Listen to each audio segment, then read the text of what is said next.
everyone and welcome back. Happy New Year. We are now in 2025 and in full swing while we prepare for our next auction in March. So the auction is taking place week commencing of the 10th of March. All the sale dates, the 3-4 day sale, all to be confirmed, but it's likely to be the 11th to 14th of March. So today we are featuring a single collection. It's not all of this one person's collection, but it's a good proportion of. There are other musical instruments apart from guitars, and we do have some still to come. So this is sadly a deceased estate, a long-standing client of ours who we've been dealing with for as long as I can remember, and I've been doing this now for nearly 15 years. So a lovely chap indeed, fairly local to us, but it was his wish in his will that Gardner Holgate would sell his collection, and the proceeds of which would go to the Musicians Benevolent Fund. Yeah, it's a really great cause, charitable cause. You can read all about that online. So we are selling these guitars on behalf of that charity. Now, one thing I will say about these going into an auction is we're assuming for now they will be in the March sale. There is a chance they might have to be delayed into a future sale, basically because of things like probate that are going on. But at the moment it looks like they will be featuring in the March sale, but there is a slim chance they may end up featuring in the following sale in June. But let's assume they are in this sale, and we will show you what we've got. Like I said, being sold on behalf of charity. But yeah, let's have a look. And as always, let us know what you think of these in the comments. So first up in the Hiscox case, we have a NCG Bayou. These are very, very good guitars, and anyone who has been following us for years, or certainly watching these videos, you may be aware that I actually have one. So Andy at Nottingham City Guitars did make one of these for me, and the reason I ended up getting one is because we sold this very guitar, and I was so blown away by it. I kind of, yeah, it was a must for my I wouldn't say collection because I don't really collect guitars per se, but my arsenal of instruments. But I do use my one as my main practicing and gigging when I do gig, very rarely. My main guitar. So yeah, I took receipt of one mid last year, and this one was made in 2023, and we sold this in December 2023. And as I said at the start of this video, this is from a deceased estate of a client that we were had a great relationship, very fond. Very sad to hear of his passing. And a lot of these guitars, as I said earlier, were originally bought from us. So yeah, NCG Bayou, all great parts. Andy is a fantastic luthier, Nottingham City Guitars. And the thing I do love about these guitars is, I mean, obviously he's got his own unique design, but pretty much all of it is handmade, including the hardware, which is you know, not often seen on I guess independent luthier made guitars. Usually people use hardware that already exists, obviously for cost reasons, and you know, there's a lot of good quality stuff out there. But this is all stuff that's designed by Andy, and I guess it's comparable to, certainly the bridges and things, comparable to Mastery. So there we go. Monty's Leviathan pickup, I'm pretty sure it will be, because that's what's in mine, and I'm sure this is exactly the same spec as mine. I think mine actually has a mahogany neck. This has got a maple neck. To be honest with you, in terms of feel, I mean, there's certainly no difference profile-wise, but yeah, there's not a lot of difference there in terms of feel. I mean, some people will say there's going to be a bit of difference tonally, but it's certainly not anything that I'm going to recognise. But yeah, I mean, this is a really good guitar, as I say. You'll be in for a treat if you're after it's almost like a Telecaster, isn't it, really? A Telecaster on steroids. and it's got this unique headstock shape as well. But yeah, really like these guitars, and I think the finish is officially called Banana Yellow. So nitro finish as well. Great guitar, you won't be disappointed. And when we sold this, it hammered at £700. So to get a independent luthier made guitar for under £1,000, quite incredible really. Yeah, I really can vouch for them, because like I said, it's my main gigging instrument. There we go.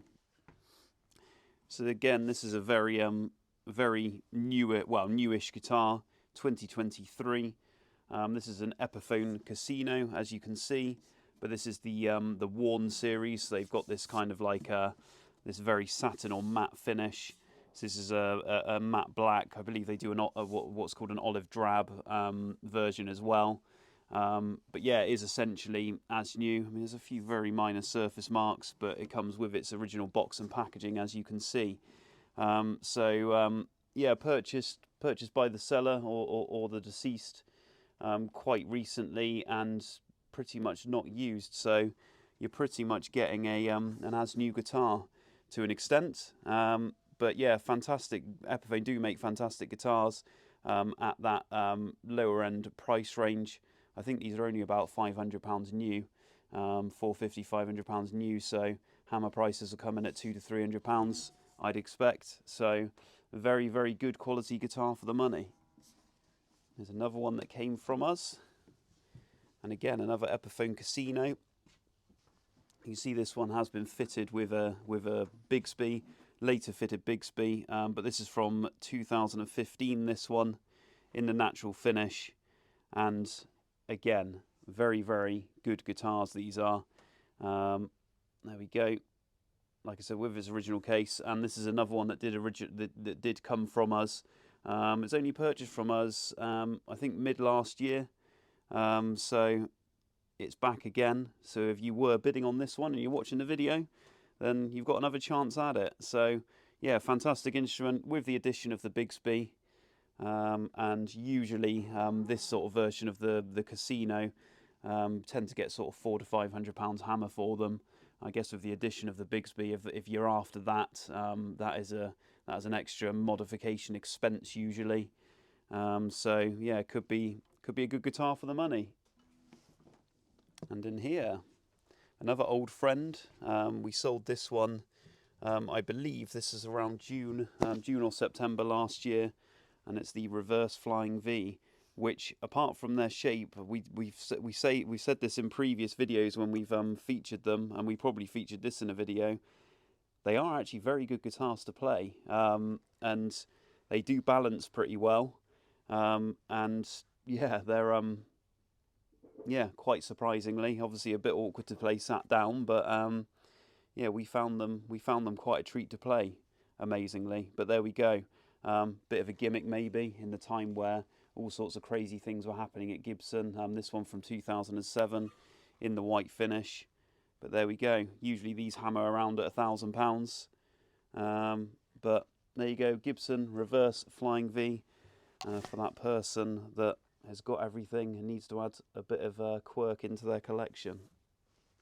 So here in this massive case is, prize it out, it's a Takamine TB10.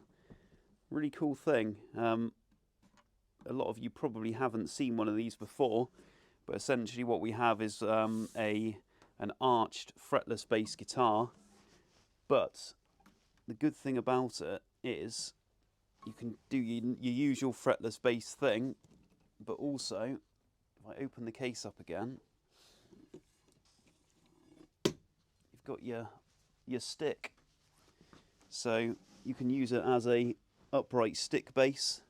So great for well, all bassists really, but specifically I guess jazz and swing, that kind of thing.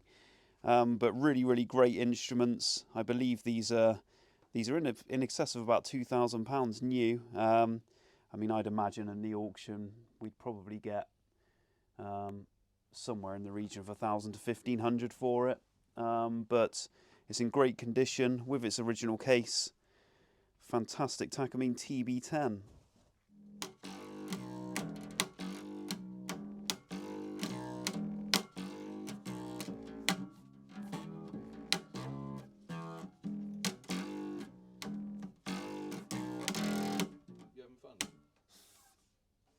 So some more bass content in here, and another old friend.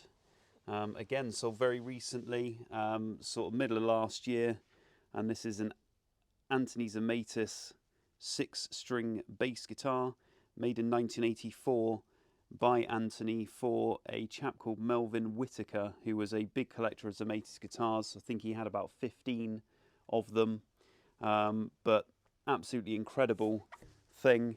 Danny O'Brien engraved top.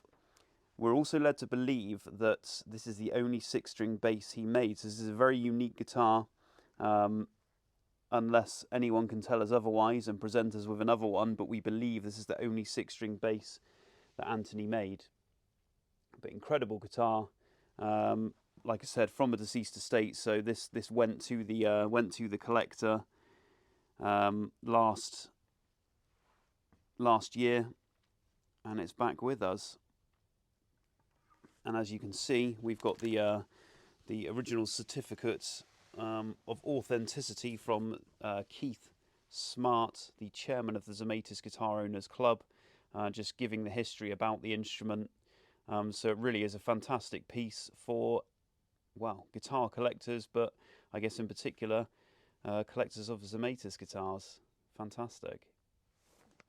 So in here, for fans of Trivium or 7-string guitars, we have the Epiphone Heafy, so the MK8H Les Paul Custom electric guitar. So yeah, limited edition custom shop from 2019. And for those of you who are into, I guess, heavier music, you might have heard who Matt Heafy is. Guitarist and singer of Trivium. I'm a big fan myself. I remember seeing them open the main stage at Download Festival many, many years ago. I think 2004, I think, rings a bell. My yeah. brother-in-law's going to that Bullet and Trivium. That's the tour that happened this year, right? It is indeed, yeah. I'm still also considering going. I do have an option to have a box ticket of all things, although I do have to pay for it, so I'm still trying to decide whether I want to or not. But there is one on offer. But there we go. We have a 7-string Matt Heafy, the MKH. So it's got the EMG pickups. We've got a damaged switch tip here, but otherwise it's all okay. So there you go. If you need a 7-string guitar, then look no further. So this is a relatively budget thing. We usually get about £100 for them, Hammer, 80 to 120, something like that. But they are very, very good quality bass guitars. You can get them in both fretted and fretless versions. I've only seen this style. They may have done other ones, but certainly ones that we've had through. There you can see bass collection on the headstock. But there we go. SGC Nanyo, made in Japan. Bass collection, bass guitars. Fantastic quality instruments. I feel they should be worth more, but at the end of the day, that's what they make. The market decides. But if you're after a good quality fretless bass guitar that really will not break the bank, then look no further than this. Really good. So in here we have a Taylor guitar and a nylon string NS34 cutaway with the electrics as well. So Fishman electrics, and these are good guitars really for, I guess, any guitarist who wants to dabble with nylon string guitars but doesn't want to handle the larger necks that some classical guitars can have, or I guess any people that want a classical guitar with a less wide nut. But there we go. Very, very good guitars, as most Taylor guitars are, and we tend to get £600 to £800 for these.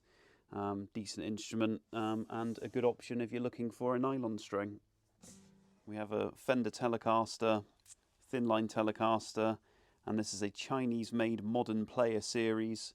This one from 2013, in this sort of dark finish, mahogany type, and yeah, it's basically I guess a 70s style, with the knobs and the guard type, but you have the P90 pickups rather than the usual single pickups. So good quality guitars. Again, more of a budget price point. Hammer price around £200 for these, 200 to 250. So if you're looking for a Thinline telly and you want the P90 configuration, then there you go. Gibson acoustic time, and a rare guitar or limited run guitar. This is from 2007. It is a pilot run, so 1 of 24 of these were made of the J165, which ended up becoming the CJ165. So you can see the label there, hand signed by Ren Ferguson, from the Montana plant. And yes, it doesn't look like it's been played much at all. A few very light lacquer checks. I guess the only thing I would say is the fretboard is looking very dry. It does need feeding a little bit. But yeah, good guitar, rare guitar. 1 of only 24 of the pilot run for this model that went into production, and it comes with its original case. So in here we have something very different. Swedish company Strandberg guitars. This is actually one of the ones made in Korea though. So this is a Boden OS 7, so 7-string guitar, and comes with this maple board or neck with the fan frets. We turn it over, it's got this sort of a very unique profile, and as you can see, the flat, there's just this flat bit that runs down the middle and kind of like runs off center. Quite clever actually, because I guess if you're speed playing, then it directs your hand in the right way with the frets. I can't say I know a great deal about these, or I have much experience with fan fret guitars. I see a lot of guitarists I like use them. But yeah, 2016, based on the serial number, this was made in this matte black finish. So yeah, interesting. Let us know what you think. So here we have a Godin guitar. I believe this is the A4 model, fretless bass guitar, made in Canada in the black finish. Good guitars these, as most of you will be aware. Nice and lightweight as well. Not a lot more to say. And the case suggests what's inside.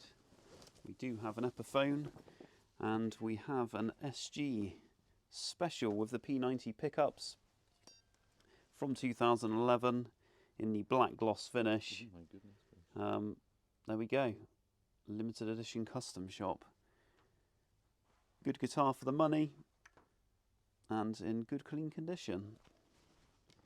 And from an Epiphone SG to a Gibson SG in a Burns Hiscox case. There we go. So this one is from 2011, and this is a Gibson SG Special Faded Series. So these faded series were known as special, even though it has 2 humbucker pickups. Not the usual P90s you'd associate with a special, but there we go. 2011 Gibson SG Faded Special. Before I continue, I will just add that I know nothing about these whatsoever, apart from I at one time did see a lot about them on social media. But this is a Jamstik guitar, which I believe is it's a MIDI guitar, and a lot of influencers and others were raving about how good they were to use in the studio, I guess because of the MIDI aspect, and they're quite small and lightweight. But yeah, there we go, a Jamstik.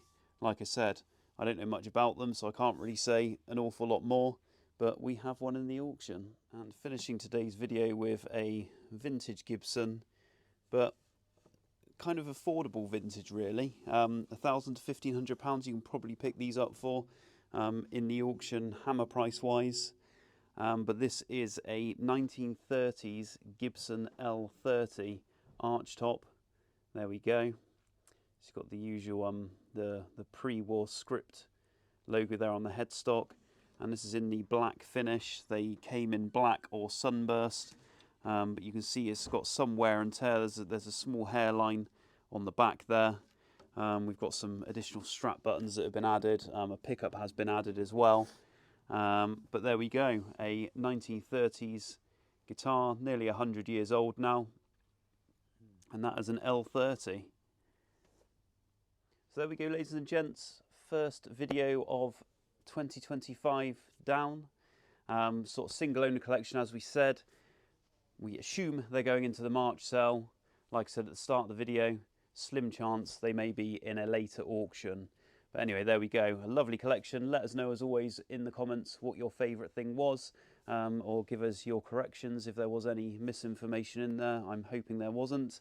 And as always, please remember to subscribe to our channel, hit the like button and hit the bell icon to be notified for future video uploads. We will try and do these videos weekly as always, so hopefully we will see you next week.